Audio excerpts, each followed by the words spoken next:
Hello and welcome to the Meditation Conversation, the podcast to support your spiritual revolution. I'm your host, Kara Goodwin, and today I'm joined by Lucy Love.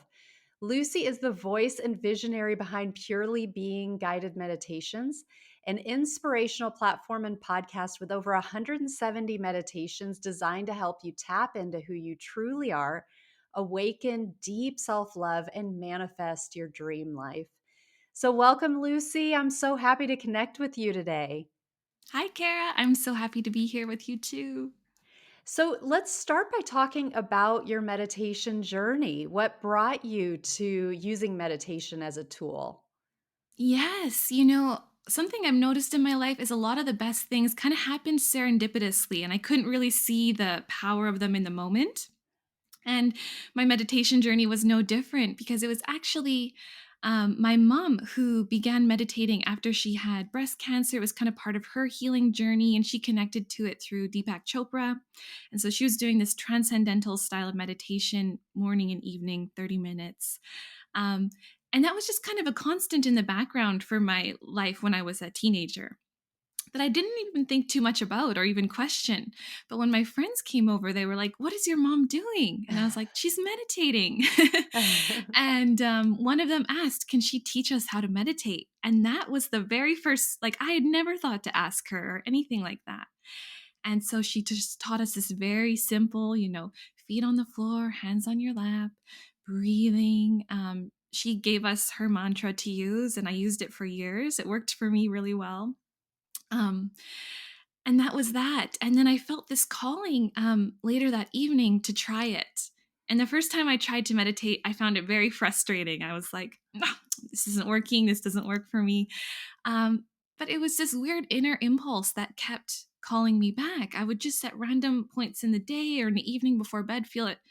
I want to try again.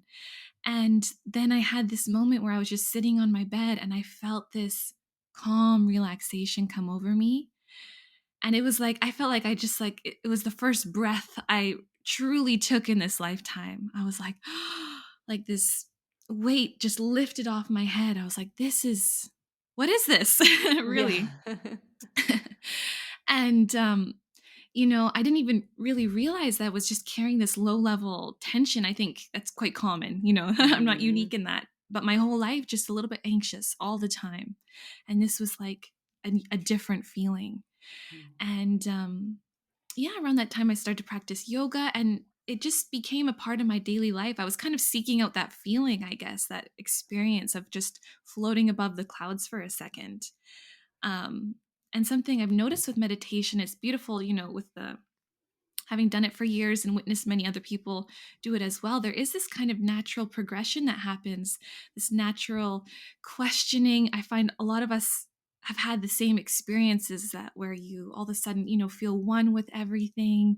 You start to create a little space between you and your beliefs or reactions. And so, yeah, it's just taken me on a really beautiful journey since then. I had no idea it would lead to where I am today at that time. That's beautiful. Thanks for sharing that. And I love how well, first of all, how you had almost an immediate response to it, that same day, feeling that like noticeable and palpable sense of relief of, the churning thoughts.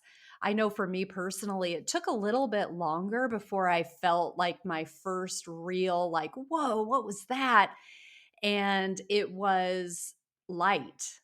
It was like this beautiful light that just appeared, and it was like it appeared above me, and it was kind of like coming down, and it was an inner light. Um, I mean, it brought me to tears, and it took me, I don't know how long, it was a few weeks into my journey, maybe a couple of months. I really can't remember, but it was like, whoa, I just went beyond like relaxation into something really interesting, like into connecting with something that I believed was there and I hoped was there, but I hadn't really had a conscious experience with.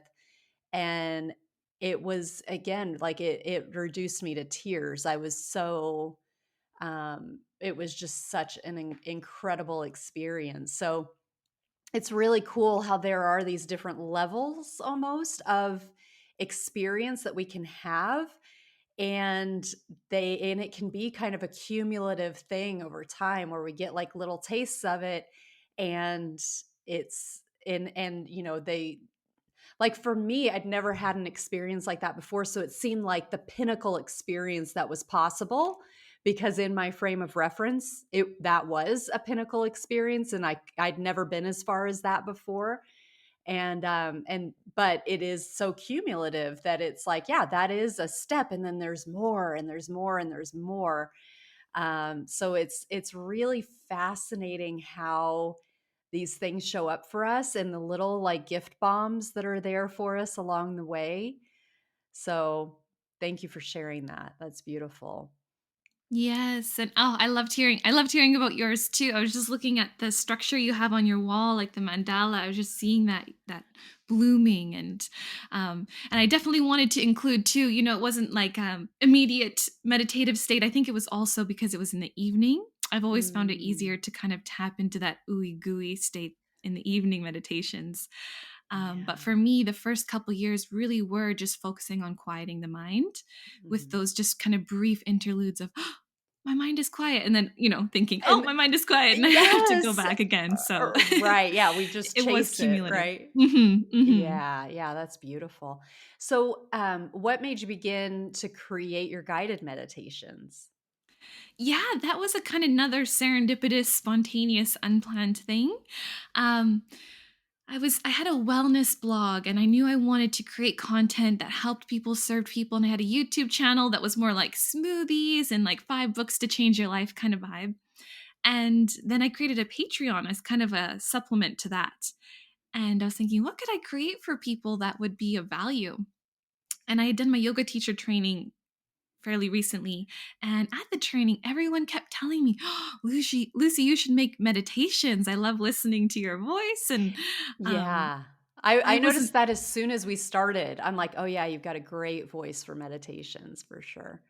aw, thank you. And so that was my first go at it, was on Patreon for my 5 patrons. 2 of them were related to me. And I started creating these meditations, just a monthly meditation. And it was actually a good friend of mine, Marlise, who said, Lucy, more people need to hear these than, us 5. Uh-huh. And I started to share them on my website. And then it was my mom who was like, Lucy, you could do this more than monthly. Because I started to have this stack of ideas that I wanted to share and concepts, and it was just growing. And so I started the weekly thing. And then it was a weekly listener who said, hey, could you put these on Spotify? That's where I'm always listening. And so I tried to put them on as music, but you need a record label kind of for that. Oh. And then I thought, oh, workaround is like the podcast route. And so that's how it became a podcast too, kind of like accidentally, just as a way to get people more access in the places they were listening to them. I love that. And you contributed a guided meditation to the Meditation Mondays series on the meditation conversation. So I'll be sure to link that in the show notes, and of course also to your podcast and your contact info, your website and everything. But people who are listening now probably have heard you in the guided meditation that you contributed. So thank you for that. Mm. Um, your meditation that you did was on radical self-love, and I would love your perspective on finding like how people can work toward radical self-love, and even what you mean about radical self-love and acceptance and the importance of that. Yes, absolutely. This has been a lifelong journey for me. And I'll share the things that worked the best for me and really created that shift. But radical self love, as I see it, is really that unconditional love, loving yourself in all states. Because we all kind of have this kind of standard that it's easy to love ourselves when we're being, productive, when we're being kind, when we're feeling good. But can you love yourself even when you're not being productive or kind or, looking your best, and really being able to find that kind of transcendent love? And it's absolutely possible. And meditation to me is the secret, is the key, being able to witness and finding that space beyond ideas, beyond thoughts, because that, to me, that is love. That space is Mm. love. And it's always there, but then tuning into it, and it's so big and so vast that everything else starts to feel small. And something beautiful I learned from Osho was that in the presence of non-judgmental awareness, thoughts and ideas that are loving expand, and anything that is unlike love dissolves, anything that comes from fear. So really, we just need to show up with that non-judgmental awareness, which really is the meditation practice. I would Mhm. say is coming to that place of being able to see without having an opinion, without following it necessarily, and just being with, continuing to being with, holding there, breathing, being in that space, and letting it all be okay. Mm. And I'm very passionate about sharing that awareness, that state for people to find and tap into, because then I think you can do it for yourself throughout the day as well.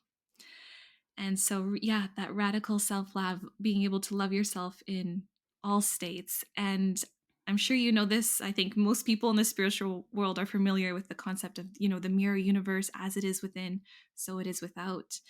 And the most beautiful gift of the inner journey is everything you find for yourself, you can so easily give to others.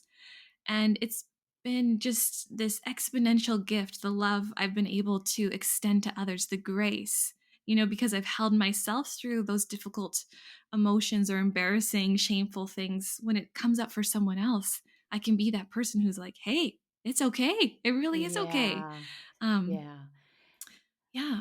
I love that. And it is so interesting, like the both ways of looking at it. Like when we can come into self-love, then that's when we truly are able to love others. If we can't have that love for ourselves, it starts with us. So we can't properly love another person, and we can't properly receive love from others when we're lacking that self-love. The same goes for judgment. And I noticed this recently. I was at a Super Bowl party, and I you're Canadian? Yes. Okay, but you're in New British Zealand, or Columbia. Oh, I oh. was. I'm back in Canada. Yes. Oh, okay, you are, okay. Well, this was, I was with a lovely group of people who I really like being around, um, but the conversation kind of went toward, like, all these ways that we need to be improved, in terms of like what we don't like about ourselves. And it was kind of like, yeah, I need to have this done, I need to get this done. It was all about like these things that we need to fix. And it made me really feel, because the people I was talking to were being so critical of themselves and pointing out all these things that they don't like about themselves that they want to fix.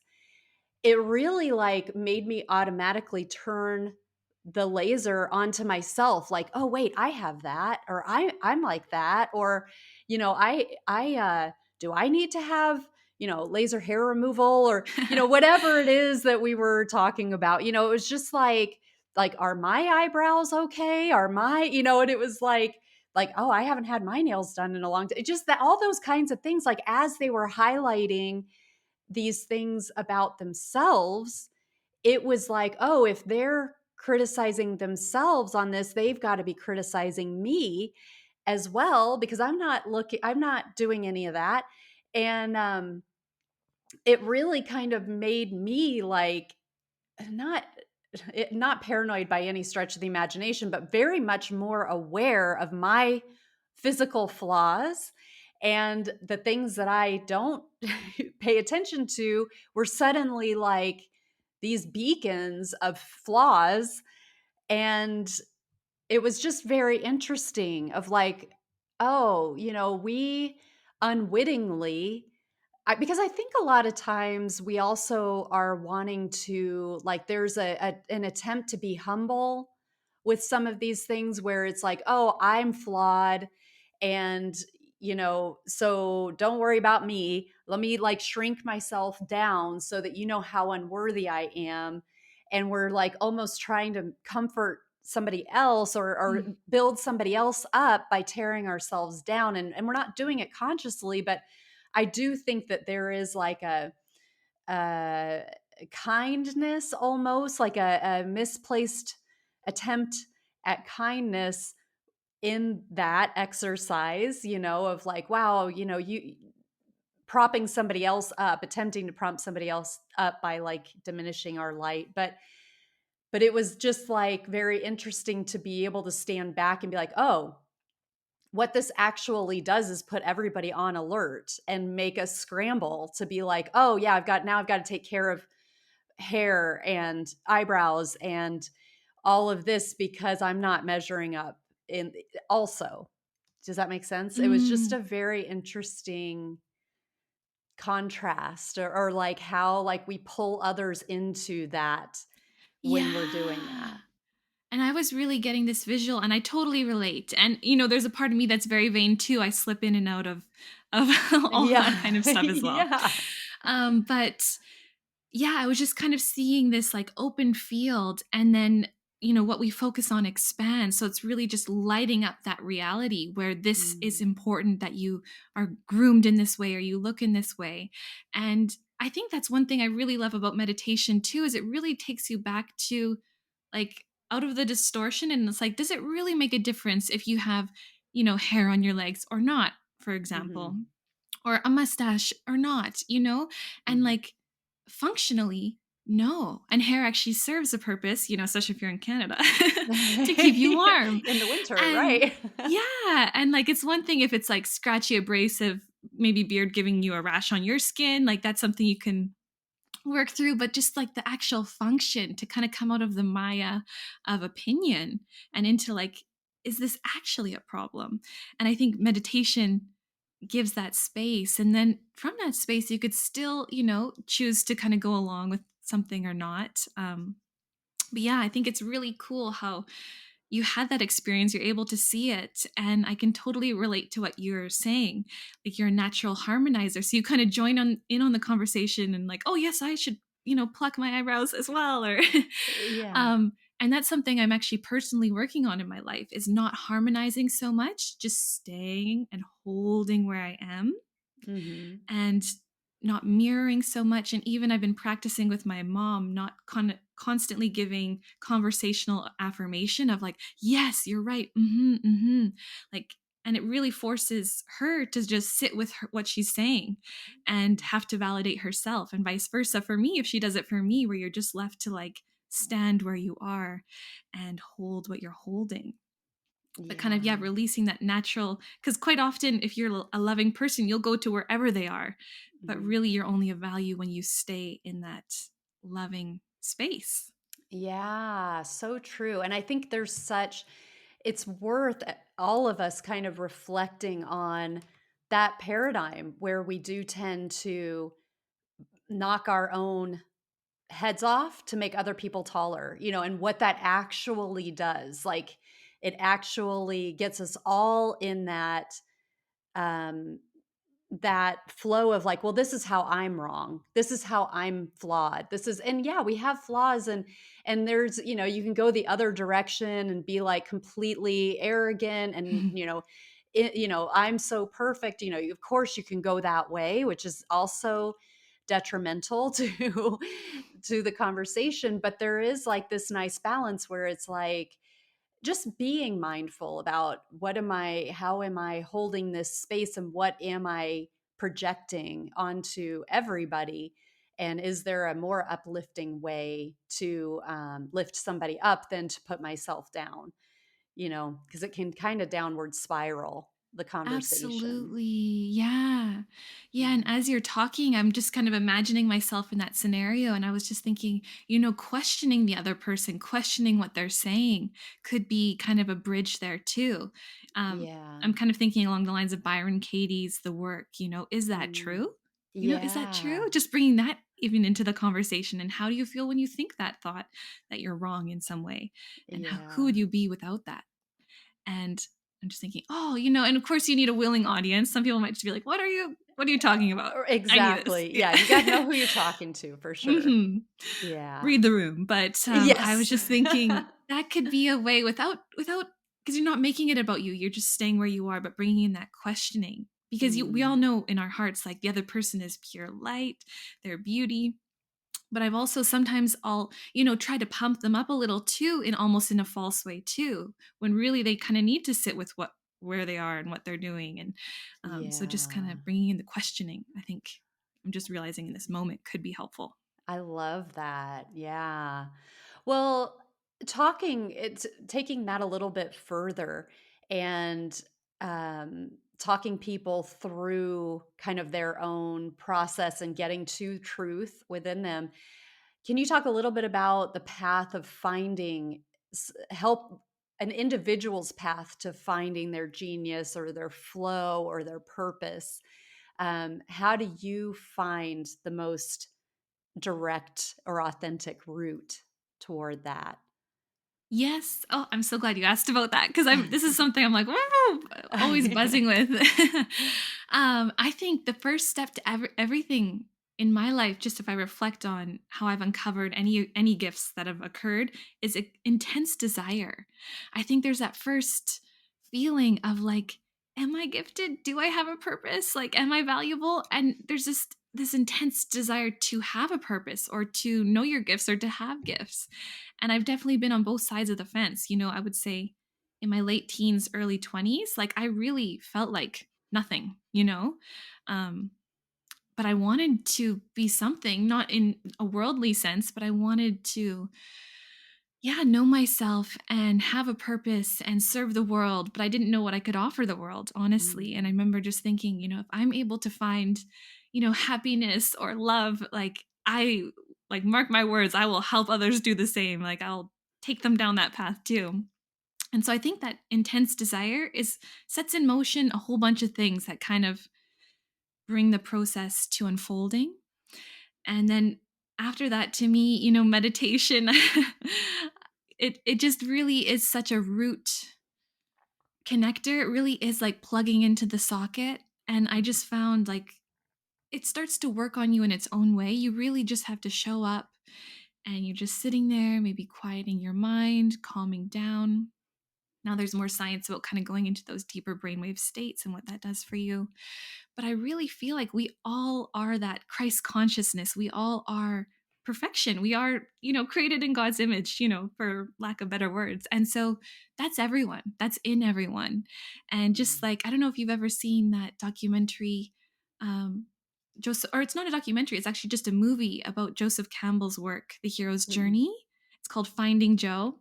Okay. Recommend it to everyone.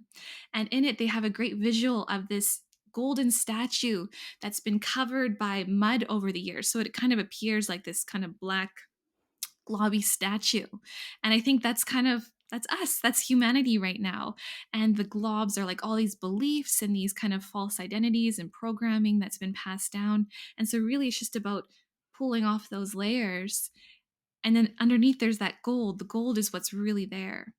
And meditation naturally unfolds those layers through creating that space to question things you believe about yourself, your reactions, emotions. And as that distortion naturally starts to clear through that spaciousness, that non judgmental awareness, which, like I shared, that I learned from Osho and then started to realize and practice that non judgmental gaze, love expands and anything that is unlike love starts to dissipate and naturally dissolve. Mm, And what's left, I feel like, are our gifts.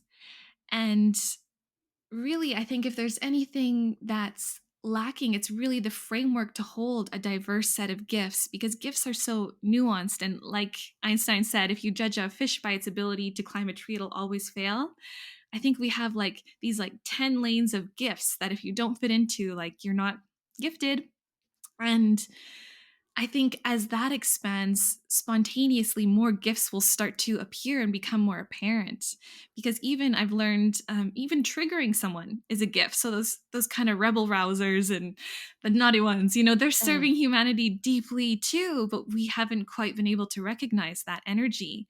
And I think everything has an embodied and kind of a suppressed state. And when something's recognized and given sunshine and space and fresh air to grow, it can really show its true beauty and genius.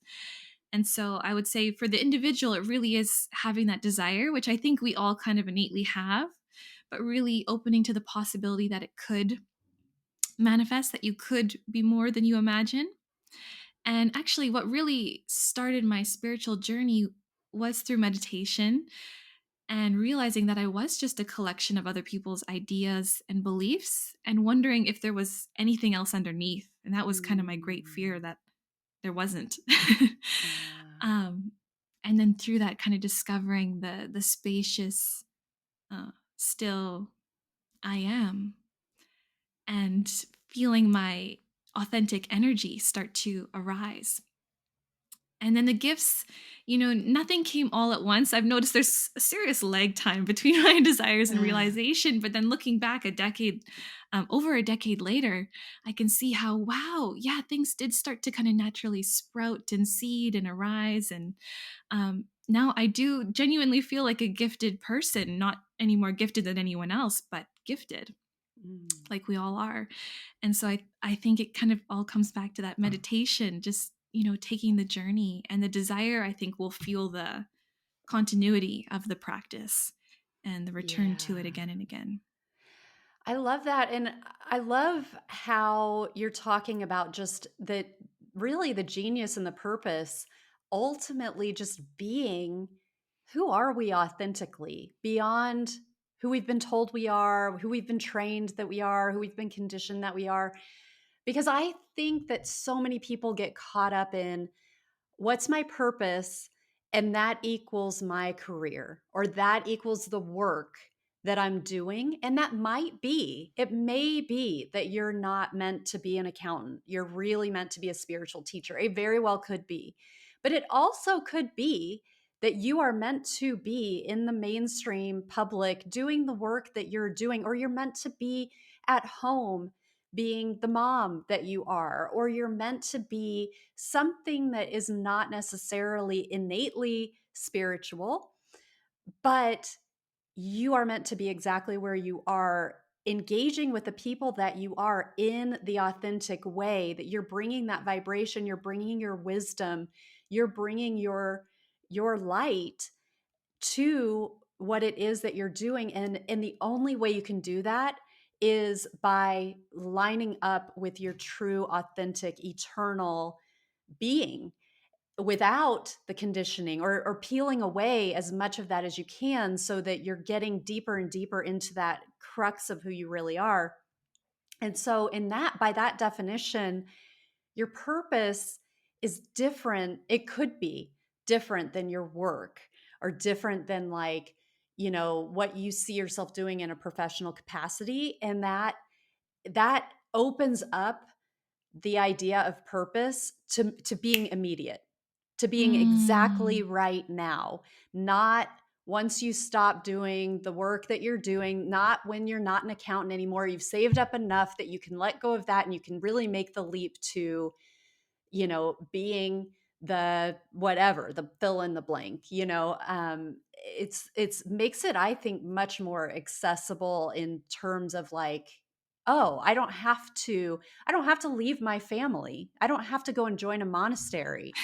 And it's like, that is a, I think for a long time people, that was a path that people felt drawn to, where they left the material world. But the trauma that leaves behind, the mess that leaves for other people, is is something that we can't negate. It's not like, oh, okay, I'm going to go and leave my children and follow my true path, or whatever it is. Like, I'm not sure that actually, if we want to talk about karma, or we want to talk about the ripples that we have, that um some of those things are not for our highest good and the highest good of the people that we embody, that we came into this life with, and that we are engaging with, from a soul level. So I love how that Absolutely. opens that up. Yes, and something really foundational in my life after meditation was coming across the book A Course in Miracles, Mm, and what I love most about that is how it kind of distills everything down to, is it love or is it fear? yeah. And you don't have to guess, you feel it, like if someone's yelling at you, I love you, it's like, well, I'm sure you Yeah. do, but like right now you're in a state of fear. Yeah. um and fears children would be judgment, anger, yeah, depression, all those kinds of things. And so I think, and something I learned from the teacher Abraham Hicks, another foundational teacher in my life, was that, your spirit's always calling you forward. It's not pushing against. It's not saying, yeah, get away from those guys. It's just naturally calling you through joy to what, you're meant to be in next. And so that's kind of a good way to catch, like, is it the mind that's kind of running the show, and you basically never want to follow the mind, or certainly not fear. When it's that pushing against, crunchy, gotta get away from energy, something's wrong energy, spirit is always, kind of like, this is beautiful, and let's go over here, what about this, or could you Mm, explore that? And but really, I love everything you said too about how purpose, it's more in how you're showing up in each moment. And are you moving towards that evolutionary impulse that's kind of innate in you? I feel like all of us are part of this beautiful tapestry, this pattern that's unfolding, and we share much in common. Certainly at the root, I think we're all the same. And for me, it's really, I wanted to make life easier for other people. I looked at the suffering in the world and in my own life, and I live a very blessed life. So I'm like, if I'm suffering, how's anyone else, getting through the day? And like, I would just do anything to like make that easier or better or help, in some way. And meditation was the path that, it took almost a decade to find or to come to eventually, from that desire to realization. But I think life led me on that journey through mm, many different ways. And I've witnessed, I have a mom who's really bright and shiny and colorful. And I see how she lives her purpose every day just by being her. But I've also seen her on that quest to kind of chase a greater purpose, career, vocation. And it's hard for me to explain to her in a way. I'm like, you are doing what I think you came here to do every day with the people you meet, the cashier. Yeah, just everyone she meets, I can see how she touches them and makes their life better. Um, but you also see that kind of worldly thing that, oh, you got to turn that into something, like you got to be a coach or make a business out of it, and right. that could be the case. But I think that's where meditation comes in again, because then you can really have that truthful moment with yourself, and either ask your heart or spirit, like, like, what's true here? What's real here? What do I really want? And Mm. you might feel a sense of relief if you realize, oh, I don't have to do that. And that'll be a good sign that maybe it was the mind's machinations, not necessarily a spirit impulse. Yeah, that's great. What do you see as the future of humanity in terms of where we're going? These times are changing really quickly, and I'm curious about any sense that you get about where we're headed. Yes. Well, conversations I've just been having in my personal life right now are how we're moving from binary to spectral living. We're really coming out of that thick paradigm of right and wrong, left and right, very institutional. There's kind of one way to be a human, and we're all kind of climbing that pyramid or trying to get there to be that, perfect citizen. And I really feel like we're branching out into this spectral kind of rainbow way of being, where there's many ways to be, many good ways to be. It's not one or the other, and no human is good or bad. So I think we're kind of, those paradigms are dissolving, and that's just going to create a lot more space for expression, for gifts, and for, I think, this great harmony. I think many of us have maybe had this revelation that we are like a symphony. being played. And when everyone plays their true note, we come into this beautiful harmony. We are this collective organism. And so I see that happening, but I think like any transition or change point, it's like shaky when something changes states from like a water to a gas. There's that period Mhm. where I think the entropy is higher, the energy, and it looks like chaos, but really it's transformation. And a really beautiful metaphor I heard from Abraham Hicks was that if you went down to the cellular level of a plant, like a seed becoming a flower, it would look like absolute chaos and anarchy. And it's not like the beauty that we see that's slow and gentle. And all of a sudden there's this flower that's just kind of from our perspective. And so I really feel like we're in this beautiful time of change. I know many of us feel it, the collective awakening, and all futures I see are very bright. So, yeah. And it is a birthing process. I think we're in the contractions, but just knowing that, can you breathe into them? And, meditation, I couldn't even explain how deeply it's blessed my life, but it becomes very obvious during times of more trauma, either personal or collective, when you're able to ride that wave, see the higher purpose. And really, when I look back over the past couple of years, they've been very peaceful, good years for me. And that's because I haven't like bought into the fear or didn't follow down those tracks or have those kinds of conversations. And so I think, we're all taking this ride there, and it can be as smooth as we'll allow it to be, through bringing in more breath, more softness, more seeing where we're going. Mm. And yeah, the future I see is, yeah, even the dissolution of countries and kind of the creation of conscious communities where we'll all be moving around in resonance. So you'll live in the community that you're resonating with, and it'll be a bit Mm. more mobile. um, yeah. Yeah, I see really beautiful things, and with the creation of AI, I just see that accelerating so quickly, because so many things, there's a lot of jobs, like even being an accountant, like if there's going to be some people who are passionate there, and they'll still be in, and there'll be space for them. I really believe that anyone who it's truly correct and joyful for them to be somewhere, there will be space for that, and need. And um but yeah, I just see that accelerating everything to the place where more and more people are liberated to live in their gifts.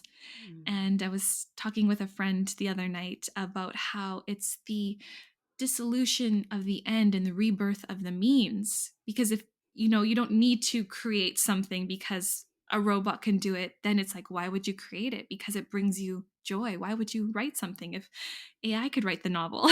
Yeah. Because you want to write the novel. And so it's Mm. really that rebirth of being present and doing things for the sake of doing, almost returning to that instinctual animal nature and natural essence. So Mm. I see very great things ahead, um, for sure. Beautiful. I love that. Well, Lucy, this has been a wonderful conversation. Please share how people can connect with you and find you.